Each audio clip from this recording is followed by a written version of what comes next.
7ই জানুয়ারিতে ভোট দিতে যায় নাই মানুষ, কেন? তখন তীব্র শীত ছিল। এখন কেন ভোট দিতে যায় না? প্রথম দফায় বলেছে ধান কাটার মৌসুম, এই জন্য ভোট দিতে যায়নি। দ্বিতীয় দফায় বলেছে প্রচণ্ড গরম ছিল, এই জন্য মানুষ ভোট দিতে যায়নি। ওনারা যে দেশে গণতন্ত্রকে হরণ করে নিয়েছে, ভোটের অধিকারকে হরণ করে নিয়েছে, জনগণ আজকে নির্বাচন বিমুখ হয়ে পড়েছে। 7ই জানুয়ারির নির্বাচন জনগণ কিন্তু বর্জন করেছে।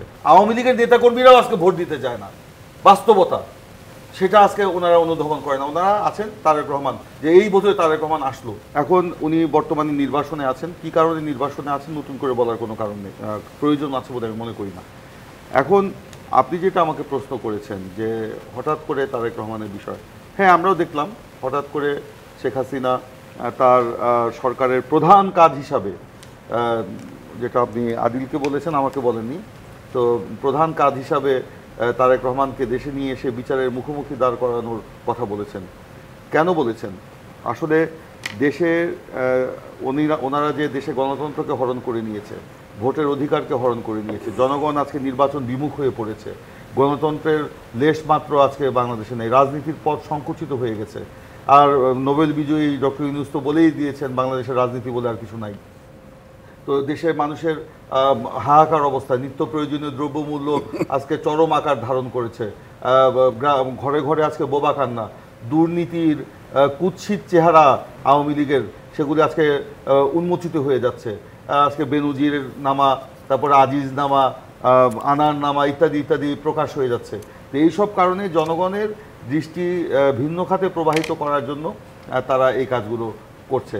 আজকে যখন শুনি যে শেখ হাসিনা যেভাবেই হোক তিনি আজকে প্রধানমন্ত্রী, এটা বাস্তব।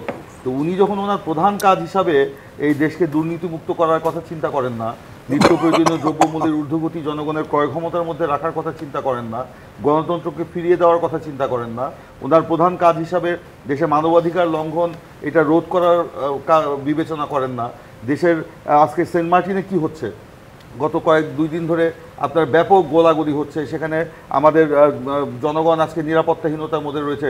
সেন্ট মার্টিনের সার্বভৌমত্ব, বাংলাদেশের সার্বভৌমত্ব আজকে কোন জায়গায়, সেটা রোধ করার ব্যাপারে তাদের কোনো চিন্তা নাই। প্রধান কাজ হচ্ছে তারেক রহমানকে নিয়ে এসে বিচারের মুখোমুখি দাঁড় করা। কেন? তারেক রহমানের সফল নেতৃত্বে উনি বাংলাদেশে একটি জনগণের যে আন্দোলন, উনি দেশের বাইরে আছেন, নির্বাসনে আছেন, আগেই বলেছি, সেখান থেকে তিনি যে পরিকল্পনা কৌশল নেতৃত্ব দিচ্ছেন, জনগণ আজকে তার নেতৃত্বে আজকে ঐক্যবদ্ধ, যে কারণে 7ই জানুয়ারির নির্বাচন জনগণ কিন্তু বর্জন করেছে। আমি আসি, তারপরে আপনি উপজেলা নির্বাচন নিয়ে বলছেন, উপজেলা নির্বাচনে বর্জন করেছে। এখন জনগণ ভোট দিতে যায় নাই তারেক রহমান এবং বিএনপি সহ সমমনা দলগুলোর আহ্বানে সাড়া দিয়ে। এখন প্রধান নির্বাচন কমিশনার, আওয়ামী লীগের নেতারা সমস্বরে বলছে 7ই জানুয়ারিতে ভোট দিতে যায় নাই মানুষ, কেন? তখন তীব্র শীত ছিল।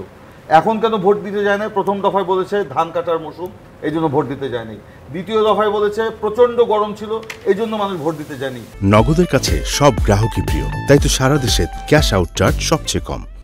তৃতীয় দফায় বলেছে আপনার সাইক্লোন এসছে, কি নাম যেন, রোমেলা সাইক্লোন এসেছে, সেই কারণে মানুষ ভোট দিতে যায়নি। তো এই যে এক একজন সময় এক এক রকম কথা বলে নিজেদের ব্যর্থতাকে আড়াল করার চেষ্টা করছে, জনগণ যে আসলেই এই নির্বাচনী ব্যবস্থায়, আওয়ামী লীগের যে নির্বাচনী ব্যবস্থা, সেখানে আপনার মুখ ফিরিয়ে নিয়েছে। আওয়ামী লীগের নেতাকর্মীরাও আজকে ভোট দিতে যায় না, বাস্তবতা সেটা আজকে ওনারা অনুধাবন করে না। ওনারা আছেন তারেক রহমান, যে এই বছরে তারেক রহমান আসলো।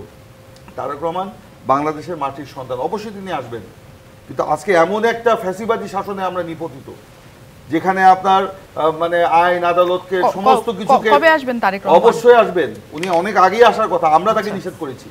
কারণ এখানে এসে হায়নার মুখে পড়বে, এখানে এসে এখানে একটা বিচারিক হত্যাকাণ্ডের মুখে ওনাকে পড়তে হবে।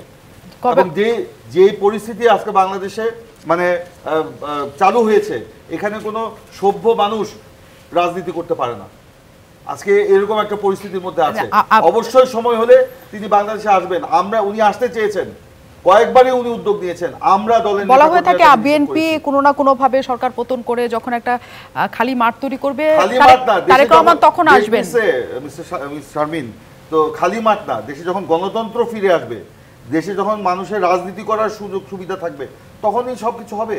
আজকে তারেক রহমানকে এখানে ফিরে এনে, আমি তো আগেই বলেছি, কিসের মধ্যে ফেলে দিব আমরা? আজকে তো এই সরকার জিয়া পরিবারকে ধ্বংস করার জন্য যে প্ল্যান নিয়ে আগাচ্ছে, যে প্রজেক্ট নিয়ে আগাচ্ছে, সেই প্রজেক্টটিকে আমরা ওনাকে ফেলে দিব না। আচ্ছা, আপনারা চান না এই কারণে তারেক রহমান? অবশ্যই আমরা চাই। আপনারা চান না এই মুহূর্তে উনি আসুক।